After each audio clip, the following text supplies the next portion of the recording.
Hello friend, welcome back my channel. तो आज के डिस्कशन को शुरू करते हैं और आप स्क्रीन पे यहाँ पे कुछ आपको पिक्चर दिख रहा होगा, उससे समझ गए हो कि यहाँ पे आईपीओ की बात होगी और आईपीओ भी रिन्यूएबल एनर्जी से रिलेटेड कुछ कंपनी की बात होगी।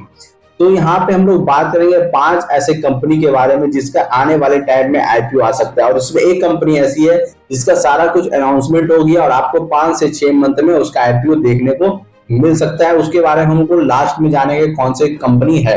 उसके बाद बात करें तो यहाँ पे ये जितनी भी 5 कंपनियां हैं वो सारे पीएसयूज कंपनी है, और इनके जो पेरेंट कंपनी है वो स्टॉक मार्केट में पहले से ही लिस्टेड है। तो ये सारे कंपनी एक पीएसयूज है और एक सब्सिडरी कंपनी है। लेकिन इन कंपनियों को जानने से पहले हम लोग थोड़ा पावर डिमांड और एनर्जी के बारे में हम लोग समझते हैं कि आने वाले टाइम में ये सेगमेंट क्यों फोकस में रह सकता है। इंडिया में लगभग 7 से 8% पावर ग्रोथ यहाँ पे आपको देखने को मिल सकता है। यानी अगर इस साल 100 गीगावाट का एनर्जी की जरूरत है तो आने वाले टाइम में ये एनर्जी 108 गीगावाट हो सकती है। यानी कि 7 से 8% का ग्रोथ यहाँ पे पावर डिमांड में देखने को मिल रहा है। अगर इंडिया को डेवलप नेशन बनना है, 5 ट्रिलियन डॉलर की इकोनॉमी बनना है, तो यहाँ पे इंडस्ट्रियलाइजेशन काफी ह्यूज स्केल पे आपको देखने को मिलेगा। जब इंडस्ट्री यहाँ पे ओपन होंगे तो पावर डिमांड और भी ज्यादा बढ़ेगा, और इसलिए आपको ये जो सेक्टर है पावर से रिलेटेड वो आपको अच्छा करते हुए दिख सकता है। दूसरी जो बात है कि इंडिया को 2070 तक नेट जीरो का टारगेट पूरा करना है, और इसके लिए कई सारे रिन्यूएबल एनर्जी सेगमेंट में आपको बहुत कुछ देखने को मिलेगा।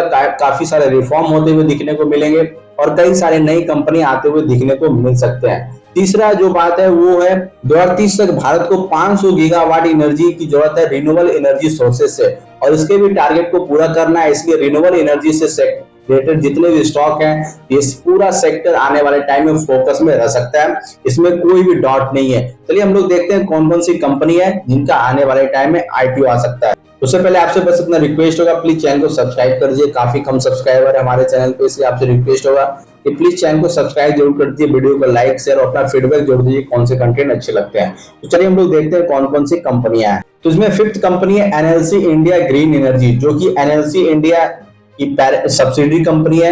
और ये एनएलसी इंडिया जो एक नवरत्न कंपनी है, सेंट्रल पीएससी है, और ये मिनिस्ट्री ऑफ कोल के अंतर्गत आती है एनएलसी इंडिया। और इसकी एक सब्सिडरी कंपनी जो कि हाल फिलहाल अक्टूबर 2023 में ही इनकॉर्पोरेट की गई थी, NLC India green energy limited, और इसी का आईपीओ आने वाले टाइम में आपको आता हुआ दिख सकता है। और ये कंपनी प्लानिंग और रिन्यूएबल एनर्जी टेंडर के पार्टिसिपेशन में भी भाग लेती है। इसके अलावा ये रिन्यूएबल एनर्जी प्रोजेक्ट को का टेंडरिंग करती है, एग्जीक्यूशन करती है और कमीशन भी करती है। उसके बाद बात करें तो कंपनी के पास 600 मेगावाट सोलर पावर प्रोजेक्ट, जो कि सोलर पार्क डेवलप करना है गुजरात में, उसका एक प्रपोज्ड प्लान भी है कंपनी के पास। तो यहाँ पे आप समझ सकते हैं इसके पास प्रोजेक्ट भी काफी अच्छे खासे मिल रहे हैं। अभी कंपनी का कोई ऑफिशियल अनाउंसमेंट नहीं हुआ है कि कब आईपीओ आएगा, कितने का आईपीओ आएगा, लेकिन आईपीओ आएगा जरूर, क्योंकि इसमें काफी ह्यूज अमाउंट में कैपिटल लगता है और बिना कैपिटल के ये सारे जो सेगमेंट है वो आगे डेवलप नहीं हो सकते हैं। और कैपिटल के लिए आपको स्टॉक मार्केट में इन कंपनियों को पब्लिकली लिस्ट करवाना ही पड़ेगा, तब आपके पास पैसे आएंगे, आपके पास कैपिटल आएगा। चलिए हम लोग देखते हैं नेक्स्ट कंपनी कौन सा है जिसका आईपीओ आने वाले टाइम में आ सकता है। नेक्स्ट कंपनी है ओएनजीसी ग्रीन, जो कि ओएनजीसी जो कि एक लार्जेस्ट क्रूड ऑयल और नेचुरल गैस कंपनी है, उसकी एक सब्सिडी कंपनी है। और इसका जो इनकॉर्पोरेशन हुआ था लगभग 27 फरवरी 2024 को हुआ था।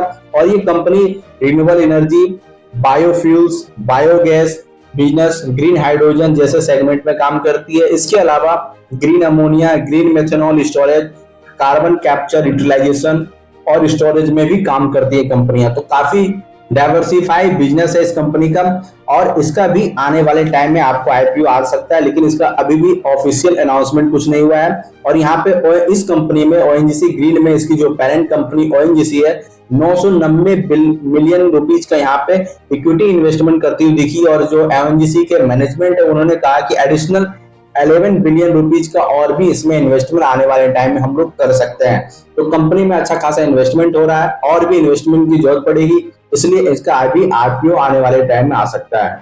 उसके बाद बात करें तो आपको यहाँ पे एसजेवीएन ग्रीन एनर्जी दिख रहा होगा, जो कि एसजेवीएन की एक सब्सिडी कंपनी है। और एसजेवीएन जो है मिनी रत्न कंपनी है, पब्लिक सेक्टर कंपनी है, और ये मिनिस्ट्री ऑफ पावर के अंतर्गत आती है।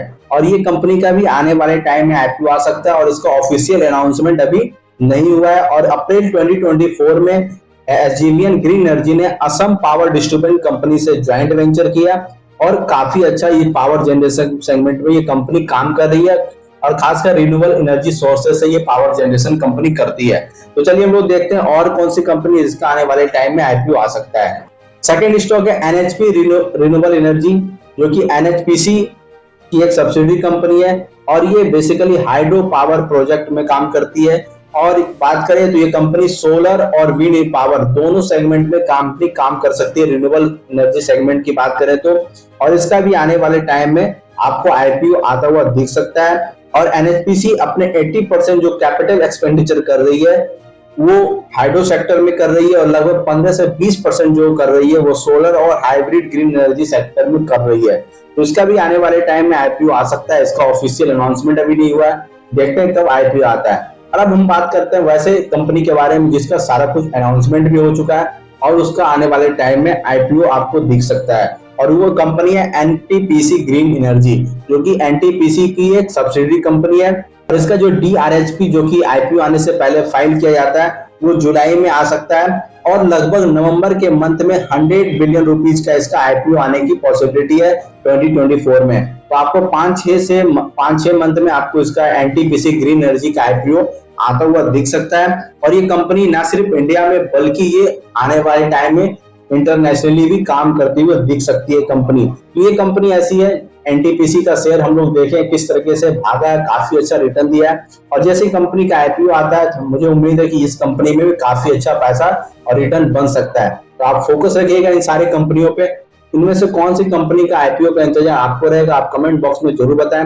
और इस वीडियो को यही वाइंड अप करते हैं, मिलते हैं किसी अगले वीडियो में। तब तक के लिए जाते जाते आपसे एक बार फिर से रिक्वेस्ट है कि प्लीज चैनल को सब्सक्राइब कर दीजिए। वीडियो को पूरा देखने के लिए चैनल को सब्सक्राइब और वीडियो को लाइक करने के लिए आपको फिर से एक बार थैंक यू।